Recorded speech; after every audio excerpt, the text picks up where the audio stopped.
Hello Comet family. So here I am Tara Fatima. I hope you are doing well. So यहाँ पे हम कर रहे थे first year BCom semester first का environmental studies. And environmental studies में हमारा टॉपिक जो था फर्स्ट वो था environment and overview. So already हम एनवायरमेंट के बारे में पढ़ चुके हैं, क्या बेसिक पॉइंट्स होते हैं, ऑलरेडी हम इसका लेक्चर कर चुके हैं। एंड देन जो फर्दर के पॉइंट्स हैं वो हम आज के वीडियो में डिस्कस करने वाले हैं। सो आज के वीडियो में हम एनवायरमेंट से रिलेटेड देखने वाले हैं टॉपिक्स। फर्स्टली हम देखेंगे linkage of ecosystem with society and economy, emerging issues of development, environment as source and depository of resources, products, impact of economic development on environment, environmental issues, sustainable use of resources, importance of environmental studies. So ये सारे topics हम आज के video में cover करने वाले हैं। Environment जो है वो एक बहुत ही बड़ा टॉपिक है, ठीक है, तो उसको हमने 3 लेक्चर में डिवाइड किया है। एंड देन हम थर्ड वाला लेक्चर यहाँ पर स्टार्ट कर रहे हैं कि जो भी टॉपिक्स हमारे एनवायरमेंट के बचे थे वो हम आज की वीडियो में कवर करने वाले हैं। सो स्टार्ट करते हैं आज की वीडियो एंड देखते हैं सबसे पहले linkage of ecosystem with society and economy. So जो हमने प्रीवियस वीडियो की थी उसमें हमने इकोसिस्टम के बारे में देखा था। अगर इकोसिस्टम आप लोगों को नहीं पता है क्या होता है तो प्रीवियस वीडियो जाके देख लो। जिन्होंने देखी उनको अच्छे से समझ आ गया होगा कि इकोसिस्टम क्या होता है। आज के वीडियो में हम देखने वाले हैं कि इकोसिस्टम का सोसाइटी और इकोनॉमी के साथ क्या लिंक है। We can understand the linkage of ecosystem with society and economy through the service rendered by the component of ecosystem. किस तरीके से समझेंगे जो इकोसिस्टम का सोसाइटी और इकोनॉमी के साथ लिंक है वो किसके थ्रू अच्छे से समझ में आता है, जो भी सर्विसेज रेंडर की जाती हैं इकोसिस्टम के कंपोनेंट्स के द्वारा, ठीक है।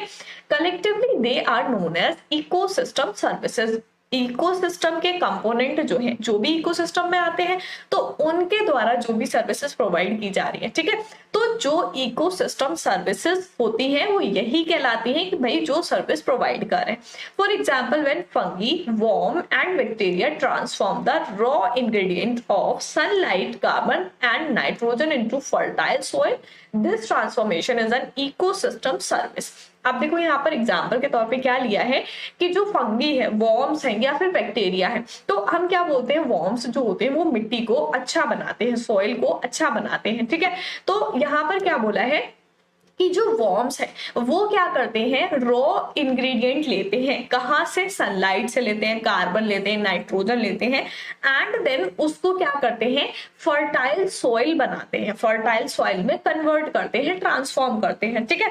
तो ये क्या हुआ, एक तरीके का सर्विस हुआ कि भाई इकोसिस्टम में क्या चीजें आनी है, इकोसिस्टम में हमारी आएगी, फंगी आ गया, वॉर्म आ गए, बैक्टीरिया आ गया, तो इन्होंने क्या किया, इंग्रेडिएंट्स यानी कि रॉ चीज जो है उसको यूज करके सॉइल को फर्टाइल बनाया। तो ये एक तरीके की क्या हुई, सर्विस प्रोवाइड की। एंड सर्विस किसने प्रोवाइड की, जो इकोसिस्टम के कंपोनेंट है। कंपोनेंट कौन है, वॉर्म्स, फंगी, बैक्टीरिया, ठीक है, समझ में आ गया। एंड देन नेक्स्ट हम देखेंगे walking outside after the sunrise and feel the sun on your skin.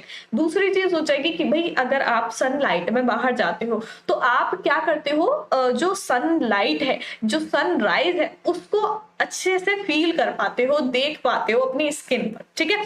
Over the past 50 years human have change natural ecosystem more rapidly and extensively than any comparable period in human history. तो यहाँ पर क्या बोला है कि पिछले 50 सालों में इतना ज्यादा तेजी से ह्यूमंस ने चेंज कर दिया है इकोसिस्टम को, जो नेचुरल इकोसिस्टम है उसको इतना तेजी से चेंज कर दिया है कि पहले की ह्यूमन हिस्ट्री में कभी ऐसा चेंज नहीं हुआ था इतना तेजी से, ठीक है। जैसे कि टेक्नोलॉजी इतनी आ गई है, लोग जो है वो हर चीज अपने फायदे के लिए कर रहे हैं, नेचुरल सोर्सेज जो है उनको नहीं देख रहे हैं कि वो खराब हो रही है चीजें, ठीक है। Growth of population and advances in technology increase the pressure on ecosystem and result it's loss of vital ecosystem services. तो देखो अभी हमने देखा कि क्या बोला है, जो पॉपुलेशन जिस तरीके से तेजी से इंक्रीज हो रही है, आपने देखा होगा कितनी ज्यादा तेजी से पॉपुलेशन इंक्रीज हो रही है। एंड दूसरी चीज टेक्नोलॉजी जो है वो बहुत ज्यादा एडवांस हो रही है। तो टेक्नोलॉजी के एडवांस होने से और पॉपुलेशन के इंक्रीज होने से इकोसिस्टम पर एक बहुत बड़ा प्रेशर पड़ रहा है, जिसकी वजह से जो नेचुरल इकोसिस्टम की सर्विसेज हैं वो लॉस हो रही हैं, ठीक है। तो देखो ह्यूमंस जो हैं वो कुछ चीजें जो इन्वेंट कर रहे हैं या ह्यूमन जो भी चीजें बना रहे हैं, तो उन सारी चीजों से कहीं ना कहीं नेचुरल सिस्टम को, नेचुरल इकोसिस्टम को, नेचुरल रिसोर्सेस को बहुत ज्यादा नुकसान पहुंचता है।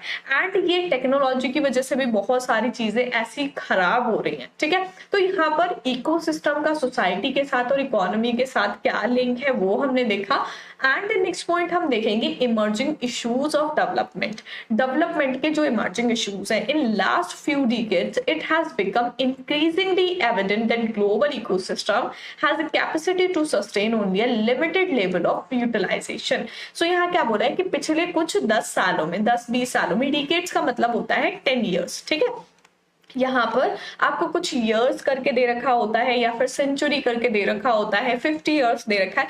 तो यहाँ पर आपको बोला है डिकेड्स मींस 10 ईयर, ठीक है। एंड डिकेड्स में क्या हुआ है, ये बहुत ज्यादा तेजी से ये एविडेंट है कि ग्लोबल इकोसिस्टम जो है, ग्लोबल का मतलब पूरे ग्लोब में जो सारे इकोसिस्टम है उनकी जो कैपेसिटी है, जो एक लिमिटेड लेवल है यूटिलाइज करने का, वो सस्टेन हुआ है, ठीक है। Ecosystem can not go on replenishing resources if they are overused और मिसयूज्ड। देखो बहुत आपको जब भी एसएसटी या साइंस पढ़ते होगे उसमें एक लाइन आपको बहुत देखने को मिलती है, रिसोर्सेज आर लिमिटेड, ठीक है। रिसोर्सेज जो हैं वो लिमिटेड है, ठीक। अब वो जो रिसोर्सेज हमें लिमिटेड मिले हैं हम उसको ओवर यूज करेंगे या मिस यूज करेंगे, ठीक है, तो वो क्या होंगे, एक टाइम के बाद जाके खत्म हो जाएंगे, जो एक बहुत ही बड़ा इशू बन जाएगा, ठीक है। तो क्या बोला है कि इकोसिस्टम जो है वो रिसोर्सेज को रिप्लेनिश नहीं कर सकता। एंड जिस चीज को हम कंटिन्यूअसली यूज कर रहे हैं अगर उसको हम वाइजली यूज करेंगे, ठीक है, इफेक्टिवली यूज करेंगे, उसको यूटिलाइज सही से करेंगे, तब हम वो शायद रिसोर्सेज आगे तक चला सके। बट अगर हम उनका मिसयूज करेंगे, उनको ओवर यूज करेंगे, तो वो हम उनको ना ही तो दोबारा से ला सकते हैं और ना ही आगे तक चला सकते हैं, ठीक है। At a critical point increasing pressure destabilise the natural balance. और यहाँ पर एक क्रिटिकल पॉइंट ये है कि जो नेचुरल बैलेंस है उसको हम स्टेबलाइज नहीं कर पा रहे हैं, उसका डीस्टेबलाइजेशन इंक्रीज होता जा रहा है। Surprisingly, we as a society do not strongly resist forces that bring about ecological degradation. So, ये बहुत ही सरप्राइजिंग है हमारे लिए कि हम एज अ सोसाइटी कोई भी ऐसे फोर्सेस नहीं यहाँ पर कर रहे हैं जिससे इकोलॉजिकल डिग्रेडेशन के बारे में हम बात करें या उसको सही करने की कोशिश करें, ठीक है। सो जो हमारा डेवलपमेंट है या जो रिसोर्सेज हैं, जो रिसोर्सेज हमें प्रोवाइड हो रहे हैं उनको अच्छे से यूज करें, उनका गलत यूज ना करें, उनको बहुत ज्यादा वेस्ट ना करें, ठीक है। एंड द नेक्स्ट पॉइंट हम देखेंगे environment as a source and depository resource product. Environment जो है वो हमारे लिए सोर्स किस चीज का है एंड क्या क्या रिसोर्सेज उसमें डिपॉजिट है और उनसे हमें क्या क्या प्रोडक्ट्स मिलते हैं, ठीक है।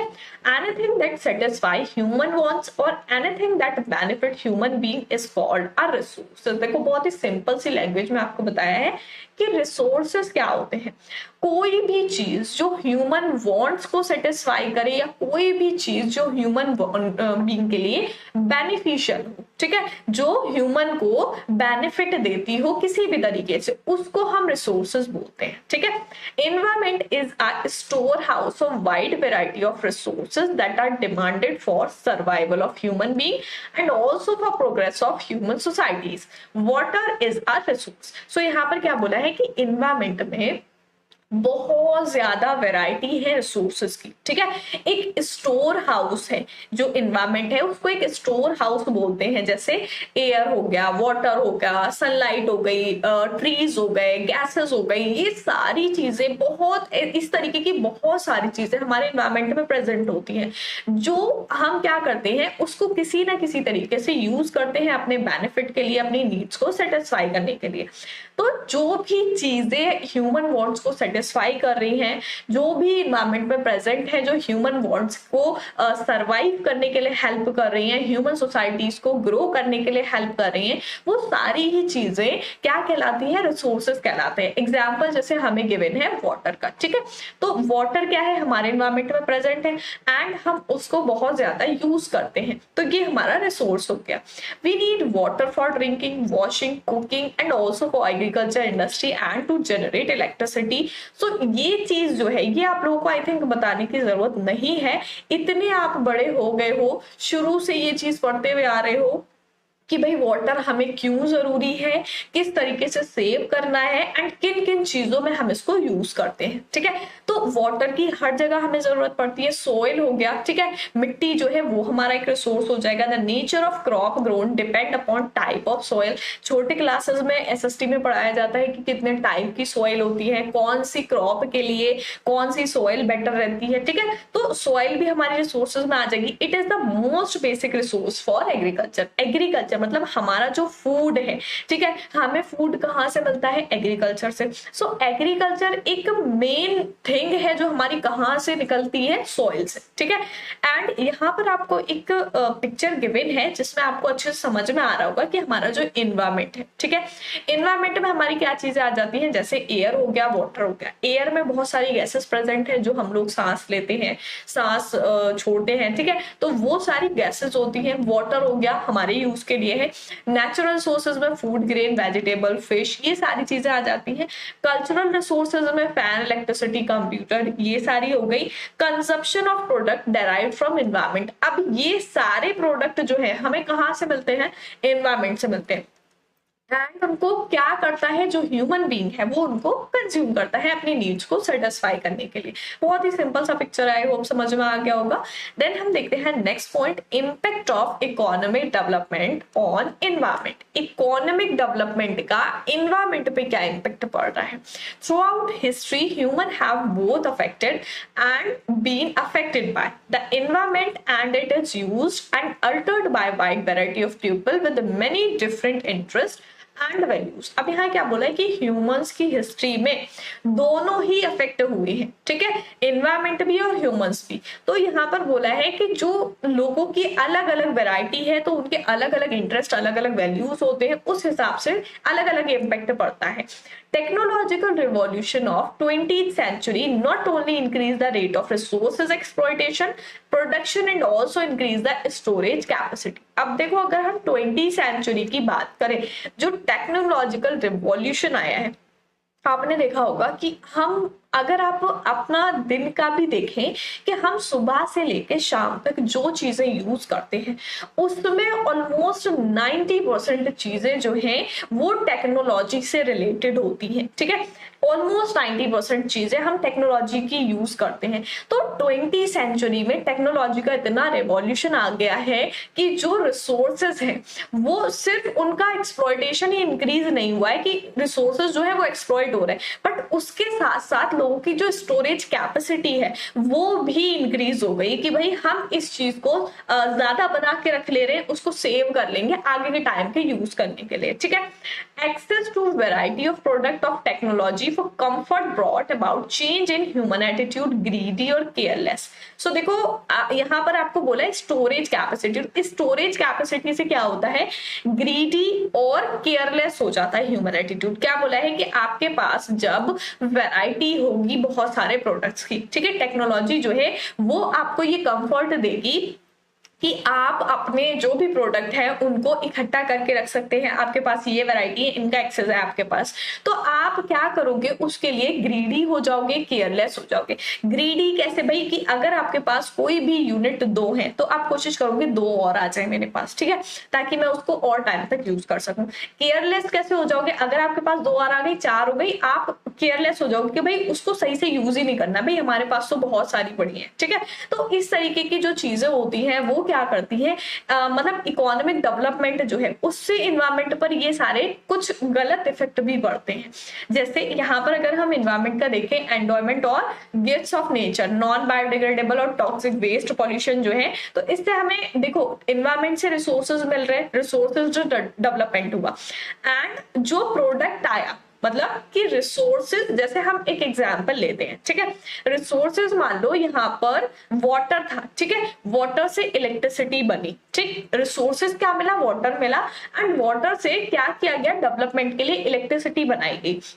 तो वो इलेक्ट्रिसिटी हमारे लिए क्या निकल के आया, प्रोडक्ट निकल के आया हमारी नेसेसिटीज को फुलफिल करने के लिए। एंड किसने यूज किया, वो ह्यूमन सोसाइटीज ने यूज किया, क्योंकि जो भी प्रोडक्ट निकल के आता है वो कौन कंज्यूम करता है, human societies, natural and cultural resources, जो भी रिसोर्सेज होते हैं। एंड देन उसको यूज करने के बाद उसका वेस्ट जो निकलता है, फिर वो वेस्ट जनरेट कर देती है ह्यूमन सोसाइटी फिर से एनवायरमेंट में। ठीक है, कि मतलब अगर आप कोई चीज रिसोर्सेज ले रहे हो एनवायरमेंट से, उसका प्रोडक्ट बना रहे हो, यूज कर रहे हो, एंड देन उसका वेस्टेज फिर से एनवायरमेंट में छोड़ दे रहे हो, तो ये कुछ गलत इफेक्ट पड़ रहे हैं कि भाई एनवायरमेंट से ही हमने अच्छी चीजें ली, रिसोर्सेज लिए, उनको यूज करके उनका वेस्ट बना के दोबारा से एनवायरमेंट में डाल दिया। ठीक है, नेक्स्ट हम देखेंगे इन्वायरमेंटल इश्यूज। इन्वायरमेंटल इश्यूज क्या होते हैं, कि इन्वायरमेंट में क्या क्या प्रॉब्लम्स आती हैं, क्या क्या इश्यूज रहते हैं। So first one is pollution. आपको बहुत अच्छे से पता होगा पॉल्यूशन के बारे में, कितने टाइप का होता है, क्या होता है। ठीक है, बहुत छोटे क्लासेस से पढ़ते हुए आ रहे हैं पॉल्यूशन के बारे में। Pollution in many different forms like air, sea, water, noise pollution is a serious issue and pollution level on global scale are constantly rising. So देखो पॉल्यूशन जो है वो बहुत टाइप का होता है। पहला हमें एग्जांपल है एयर पॉल्यूशन। एयर का मतलब हवा में जो होता है, तो हवा में क्या है, गैसेस प्रेजेंट होती हैं। गैसेस अगर पॉल्यूट होती है किसी तरीके से तो वो एयर पॉल्यूशन कहलाता है। जैसे हम एग्जांपल है कार्बन का। ठीक है, तो अगर हम कोई चीज जलाते हैं, मान लो पॉलिथीन जलाते हैं, ठीक है, पॉलिथीन जलाने पे एक ब्लैक स्मोक निकलता है। ठीक है, तो वो स्मोक जो है वो जाके क्या होता है, एयर में मिल जाता है, एंड वो क्या करता है, एयर को पॉल्यूट करता है, तो उसको हम बोलेंगे कि एयर पॉल्यूशन हो रहा है। दूसरी चीज सी पॉल्यूशन। सी का मतलब जो वाटर पॉल्यूशन है, सी पॉल्यूशन है, तो वो किस तरीके से होता है भाई, कि गंदा पानी या केमिकल जो है, केमिकल वेस्ट है वो वाटर में मिला दिए, जिससे मैराइन एनिमल्स जो है वो खत्म हो रहे हैं, उन पर इफेक्ट पड़ रहा है। ठीक है, तो इस तरीके का जो पॉल्यूशन होता है वो वाटर पॉल्यूशन या सी पॉल्यूशन होता है। नॉइज पॉल्यूशन जो हमारा कह सकते हैं हम, जो बहुत लाउड आवाजें होती हैं, जो अनप्लेजेंट साउंड्स होते हैं, बहुत तेज हॉर्न बज रहे हैं रोड पर, बहुत तेज ट्रेन की आवाज आ रही है, तो वो नॉइज पॉल्यूशन होता है। ठीक है, इस तरीके के कुछ सीरियस इश्यूज हैं जो एनवायरमेंट में होते हैं। एंड ये ग्लोबल लेवल पर, मतलब पूरे ग्लोब में, हम किसी एक कंट्री की बात नहीं कर रहे हैं, किसी एक रीजन की बात नहीं कर रहे, पूरे ग्लोब में ये कॉन्स्टेंट इंक्रीज हो रहा है। ठीक है, हर तरीके से हर जगह बढ़ रहा है ये। Industry together with vehicle is major culprit that made our planet polluted. Industry और इंडस्ट्री के साथ साथ व्हीकल्स, मतलब हमारा जो ट्रांसपोर्टेशन सिस्टम है, तो ये दो चीजें जो हैं, ये दो मेन मुजरिम हैं जो हमारे एनवायरमेंट को, हमारे प्लैनेट को पॉल्यूट कर रहे हैं। ठीक है, तो इंडस्ट्री देखो, केमिकल वेस्ट निकलता है, वेस्टेज होती है, तो जो भी वेस्टेज है या तो वो पानी में बहाएंगे, ठीक है, पानी में बहाएंगे, वरना फिर उसको लैंड पॉल्यूशन करेंगे, कहीं डंप करेंगे। ठीक है, और व्हीकल जो है उससे भी बहुत ज्यादा पॉल्यूशन हो रहा है एयर में, और नॉइज पॉल्यूशन। तो ये जितने भी टाइप के पॉल्यूशन है, ये अगर आप मेनली देखोगे तो किससे हो रहा है, इंडस्ट्री से या फिर व्हीकल से। ठीक है, दूसरी चीज, दूसरा इश्यू है सॉइल इरोजन। मिट्टी जो है उसका कटाव होना। When trees and plants are destroyed, that cause increase in soil erosion। देखो मिट्टी जो है वो हमारी क्रॉप्स के लिए बहुत ज्यादा इंपॉर्टेंट है, क्योंकि जो भी हमारा खाना है एक तरीके का, ठीक है, वो कहाँ उग रहा है, मिट्टी पर। आप कौन सी क्रॉप कौन सी मिट्टी पर अच्छी होगी, वो चीजें बहुत टाइप की अलग अलग होती हैं। ठीक है, बट मेन थिंग ये है कि भाई मिट्टी होनी चाहिए, सही होनी चाहिए, जिस पर हम खेती कर सकें, जिस पर हम खाने का कुछ उगा सकें। ठीक है, तो हम बोलते हैं कि डिफॉरेस्टेशन नहीं होना चाहिए। ठीक है, डिफॉरेस्टेशन से क्या होता है, सॉइल इरोजन होता है। क्यों होता है वो भी मैंने आपको प्रीवियस वीडियोस में समझाया है, किस तरीके से, कि जैसे आपने वीडियोस भी देखी होंगी काफी सारी, बहुत सिंपल वे में आपको बताया होगा कि देखो अगर हम एक रीजन ऐसा लेते हैं जिसमें सिर्फ सॉइल है, ठीक है, एंड एक रीजन लैंड का पार्ट जो है वो हम ऐसा लेते हैं जिसमें सॉइल के साथ साथ प्लांट्स भी लगे हुए हैं, ठीक है, ट्रीज लगे हुए हैं। अब अगर आप इस पर विंड आती है या फिर हवा आती है बहुत तेज, स्टॉर्म आती है, वाटर आता है, वाटर का बहुत तेज फ्लो है, तो अगर आप दोनों पर सेम फ्लो में पानी बहाओगे, ठीक है, तो ये वाली जो मिट्टी है ये क्या करेगी, आपकी इसकी जो टॉप लेयर है वो वहां से हट के चली जाएगी पानी के साथ साथ, या फिर बहुत तेज हवा चल रही है तो हवा के साथ साथ वो उड़ के चली जाएगी। ठीक है, तो ये क्या हो रहा है, सॉइल खराब हो रही है यहाँ की। ठीक है, तो ये क्या हुआ, सॉइल इरोजन हुआ, मिट्टी उड़ के चली गई सारी वहां की, या फिर कट के चली गई। एंड अगर दूसरी चीज आप देखोगे, मिट्टी के ऊपर जहां पर पेड़ लगे हुए होते हैं तो पेड़ों की जो जड़ें होती है वो उस मिट्टी को पकड़े रहती है। ठीक है, उसको जाने नहीं देती। अगर सेम फ्लो से आप उस पर पानी चलाते हो या फिर सेम स्पीड से वहां पर हवा चलती है तो यहाँ की मिट्टी जो होगी, अगर यहाँ की आपकी 100% भी जा रही है तो इसके कंपैरिजन में यहाँ की सिर्फ 10% जाएगी। ठीक है, सॉइल इरोजन नहीं होगा यहाँ पर। तो अगर हम प्लांट्स को, ट्रीज को खत्म कर रहे हैं तो उसकी भी एक वजह है कि सॉइल जो है वो हमारी खराब हो रही है। ठीक है, तो ज्यादा से ज्यादा एफोरेस्टेशन करना जिससे हम अपनी सॉइल को प्रिवेंट कर सके। एंड दूसरी चीज हमारी है डिस्ट्रक्शन ऑफ बायोडाइवर्सिटी। बायोडाइवर्सिटी क्या होती है ये भी मैंने आपको प्रीवियस वीडियो में समझाया था। अब बायोडाइवर्सिटी का डिस्ट्रक्शन किस तरीके से हो रहा है, many plants and animal species have become extinct और are approaching extinction because of human activities. Dinosaurs के बारे में सुना होगा कि डायनासोर्स जो है वो बहुत ज्यादा पहले एक्सटेंट हो गए। ठीक है, एंड किस वजह से एक्सटेंट हो रहा है, बहुत सारे एनिमल और बहुत सारे प्लांट्स जो है वो पहले ही खत्म हो चुके हैं एंड कुछ जो है वो खत्म होने की कगार पर हैं, खत्म हो रहे हैं। ठीक है, तो ये सारी चीजें किस वजह से हो रही है, ज्यादातर जो है ये ह्यूमन एक्टिविटीज की हो रही है। ह्यूमन एक्टिविटीज जो है वो उन चीजों को खत्म कर रहे हैं। ह्यूमन जो है वो बहुत खतरनाक साबित हो रहे हैं इन चीजों के लिए। These endangered species may have important use in medicine and science for human। और ये जो खत्म हो रही है ये सारी स्पेशीज जितनी भी हैं तो वो ह्यूमंस के लिए भी बहुत ज्यादा यूजफुल थी, बहुत तरीके से उनको हम यूज कर सकते थे एज अ मेडिसिन और साइंस में। ठीक है, एंड नेक्स्ट है diminishing natural resources. Natural resources जो है वो खत्म हो रहे, कम होते जा रहे हैं। Mankind is using up natural resources at an alarming rate. Fuel, water, mineral, timber are being consumed rapidly. Mankind क्या है कि जो नेचुरल रिसोर्सेज है उनका जो जिस तरीके से यूज हो रहा है, जितनी तेजी से यूज हो रहा है, उनको हम अलार्मिंग रेट पर यूज करें कि भाई ये हमारे पास खत्म होने वाले हैं, इनको हमें सही से यूज करना है। ठीक है, जैसे फ्यूल हो गया, वाटर हो गया, मिनरल्स, टिम्बर, ये बहुत ज्यादा तेजी से खत्म हो रहे हैं, बहुत ज्यादा तेजी से कंज्यूम हो रहे हैं। हम आज के टाइम में देखें तो हम पानी को इस तरीके से यूज कर रहे हैं कि मतलब आगे के टाइम का हम सोच ही नहीं रहे कि इस इतनी तरीके से वेस्टेज उसकी कर रहे हैं। तो आने वाले टाइम में क्या होगा, जो ह्यूमन बीइंग है वो क्या हो जाएंगे, पानी के लिए तरस जाएंगे। जिस तरीके से आज के लोग पानी की वेस्टेज कर रहे हैं ये बहुत ही गलत चीज है एंड इसी तरीके से बहुत सारे रिसोर्सेज का यहाँ पर बहुत गलत तरीके से यूज हो रहा है एंड उनकी वेस्टेज हो रही है। तो इन इन्वायरमेंटल इश्यूज को हमें सही करने के लिए बहुत सारे स्टेप्स लेने होंगे, बहुत सारी वेस्टेज को रोकना होगा, बहुत सारी चीजों को करना होगा, एफोरेस्टेशन को बढ़ाना होगा, डिफोरेस्टेशन को कम करना होगा एंड जो भी रिसोर्सेज है उनको वाइजली यूज करना होगा। ठीक है, तो ये कुछ इन्वायरमेंटल इश्यूज थे जो हमने देखे एंड इसी तरीके के बहुत सारे इश्यूज हैं जो इन्वायरमेंट में हम देखते हैं और ज्यादातर जिनका रीजन सिर्फ ह्यूमन एक्टिविटीज ही होती है।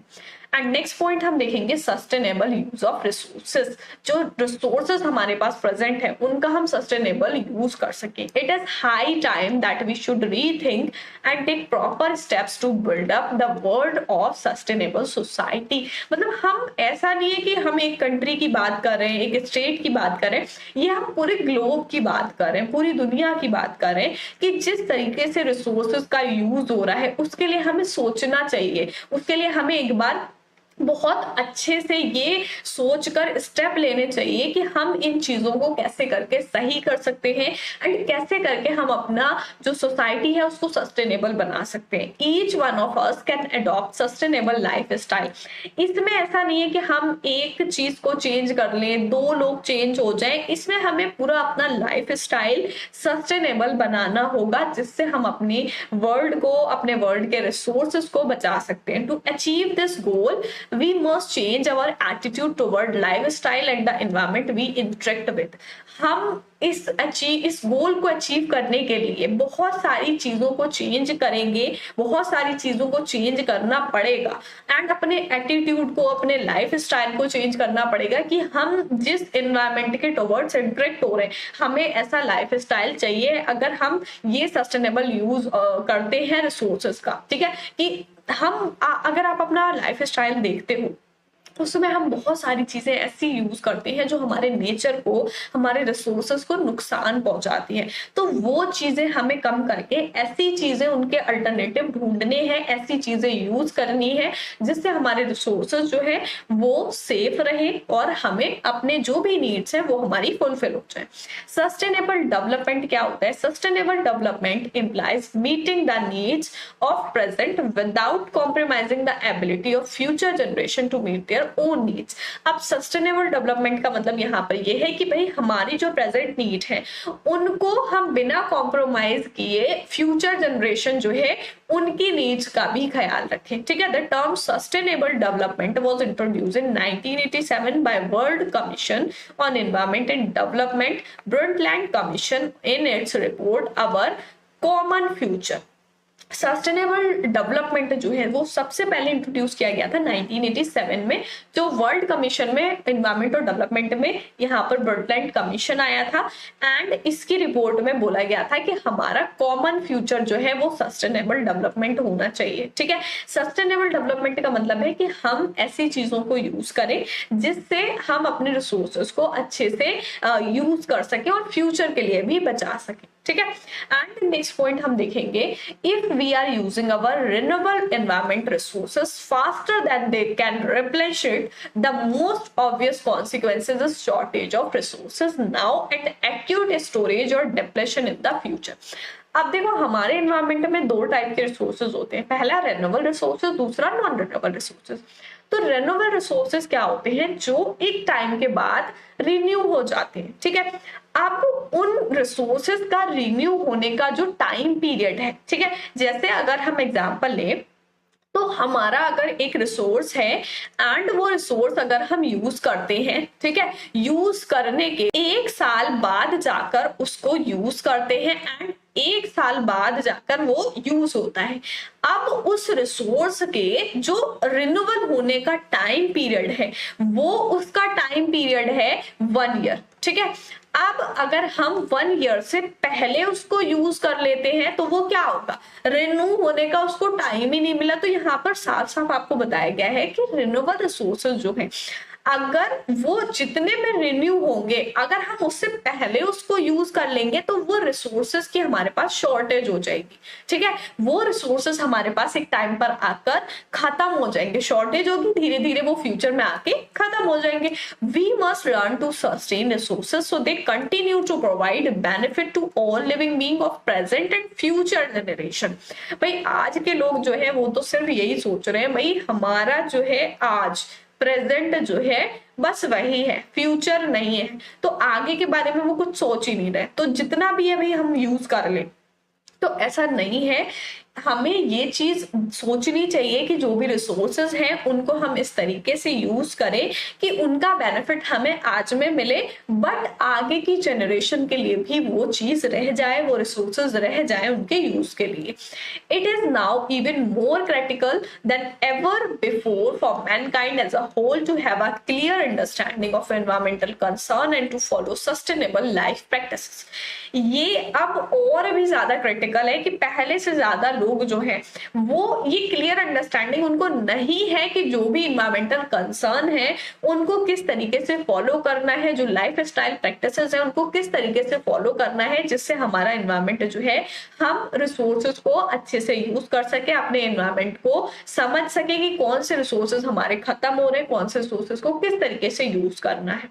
Practice simple living, ask yourself if you really need more material good to make your life happy. कोशिश करें कि सिंपल लाइफ जीने की। आजकल भाई कोई नहीं जी रहा सिंपल लाइफ, ठीक है। तो पहली बात तो ये खुद से पूछो कि जो चीजें, जितनी चीजें आप लोग यूज कर रहे हो, क्या सच में आपको उतनी चीजों की जरूरत है? क्या सच में अगर आप वो सारी चीजें यूज करोगे तभी खुश रह पाओगे, या फिर आप उसमें से कुछ चीजें नहीं भी यूज करोगे तब भी आप खुश रह सकते हो, ठीक है। तो ज्यादा से ज्यादा कोशिश करो कि सिंपल लाइफ जिए, जिससे हम रिसोर्सेस को सेव कर सके। रेंट, बोरो और बार्टर, ठीक है। रेंट कर लो, किराए पर ले लो, बोरो कर लो, उधार ले लो, या फिर बार्टर सिस्टम कर लो, एक की जगह दूसरी चीज, ठीक है। Can you reduce the amount of stuff you can consume by renting instead of buying equipment that you use rarely. So देखो, अगर कोई चीज ऐसी है, कोई सामान ऐसा है जिसको आप कभी कभी यूज करते हो, तो आप उसको रेंट कर लो, ठीक है। खरीदना जरूरी नहीं है कि आप इतने सारे इक्विपमेंट खरीद के और उसको रख लो, जबकि आप उसको यूज सिर्फ कभी कभी करते हो, ठीक है।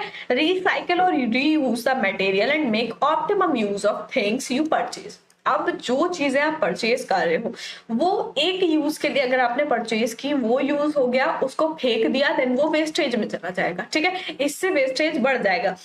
तो आप कोशिश करें जो चीजें आपने एक बार खरीदी हैं, यूज हो जाए, उसको दोबारा से रिसाइकल कर लो, रीयूज कर लो। जैसे हमारे घरों में क्या होता है कि भाई अगर कोई अच्छा सा बॉक्स आया घर में, कोई भी चीज आई, जैसे हम चॉकलेट का बॉक्स ले लेते हैं, या फिर कोई टॉफी का बॉक्स ले लेते हैं, कोई गिफ्ट बॉक्स ले लेते हैं जो बहुत अच्छा सा पैकिंग होता है, अच्छा होता है, तो वो क्या करते हैं, हम उसको कि भाई जो चीज उसमें थी उसको यूज कर लिया, उसके बाद उसको किसी और यूज के लिए रख लिया, ठीक है। तो ये हो गया एक तरीके का रिसाइकल या रीयूज, ठीक है। By green products, look out for good produce in environment friendly manner. आप ज्यादा से ज्यादा कोशिश करें ग्रीन प्रोडक्ट्स खरीदें, एंड जो प्रोडक्ट्स एनवायरमेंटली फ्रेंडली मैनर में बने हो उन्हीं को खरीदें, जिससे नेचर को नुकसान ना पहुंचाया गया हो। बाय लोकली ग्रोन और लोकल मेड प्रोडक्ट्स। आपके आसपास जो भी प्रोडक्ट्स बन रहे हैं कोशिश करें आप उनको खरीदें, ठीक है। ज्यादा दूर आपको ना जाना पड़े, जिससे आपकी जो भी, आप अगर ट्रांसपोर्ट से जाओगे वो वेस्टेज होगी, ठीक है। तो ये सारी चीजें हैं जिनको हम अपने लाइफ स्टाइल को थोड़ा सा चेंज करने के लिए एक हम स्टेप ले सकते हैं, जिससे हम नेचर को बचा सके, एनवायरमेंट फ्रेंडली चीजों को यूज कर सके। एंड नेक्स्ट पॉइंट हम देखेंगे importance of environmental studies. Environmental studies की क्या इंपॉर्टेंस होती है? एनवायरमेंटल स्टडीज क्या है भाई? हम एनवायरमेंट के जो टॉपिक पढ़ रहे हैं, तो एनवायरमेंट की सारी चीजों को पढ़ना ये तो एनवायरमेंटल स्टडीज होता है। अब एनवायरमेंटल स्टडीज की इंपॉर्टेंस क्या है, पढ़ने के क्या फायदे हैं? It create an awareness about the quality of environment both natural and human. दोनों ही, जो हमारा नेचुरल एनवायरमेंट है एंड ह्यूमन एनवायरमेंट है, उन दोनों की क्वालिटी के बारे में हमें अवेयरनेस होती है। It studies about functional links between environment, economy and society. Environment के, economy के और society के बीच में क्या लिंक है, किस तरीके से एक दूसरे से जुड़े हुए हैं, किस तरीके से society के जो भी स्टेप हैं, जो भी ह्यूमन बीइंग अपने लाइफ स्टाइल से रिलेटेड जो भी स्टेप ले रहे हैं, उनसे इम्पैक्ट क्या पड़ता है एनवायरमेंट पर और इकोनॉमी पर। keeps the track of emerging environmental issues both natural and human. Natural environment और human environment में जो भी issues हो रहे हैं उनको किस तरीके से हम ट्रैक पर रख सकते हैं। Stress the importance of measures that could be taken to reduce and mitigate the environmental problems.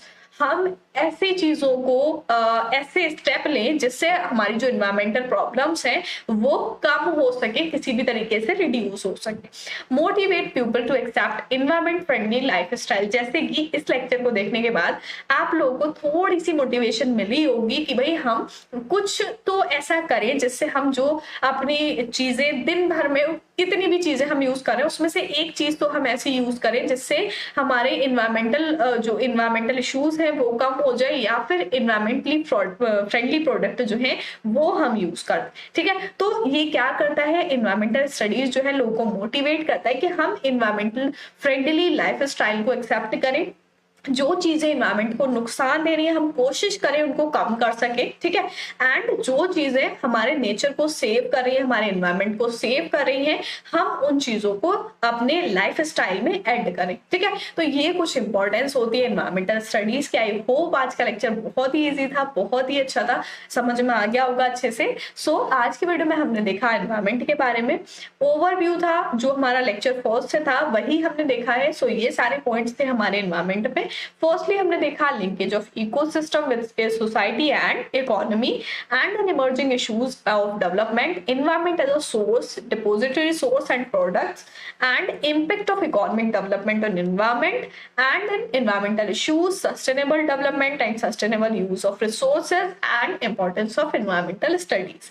सो ये हमारा पूरा लेक्चर था जिसमें हमने एनवायरमेंट के बारे में पढ़ा। आई होप सारी चीजें अच्छे से समझ आ गई होंगी। सो मिलते हैं नेक्स्ट वीडियो में, तब तक के लिए गुड बाय।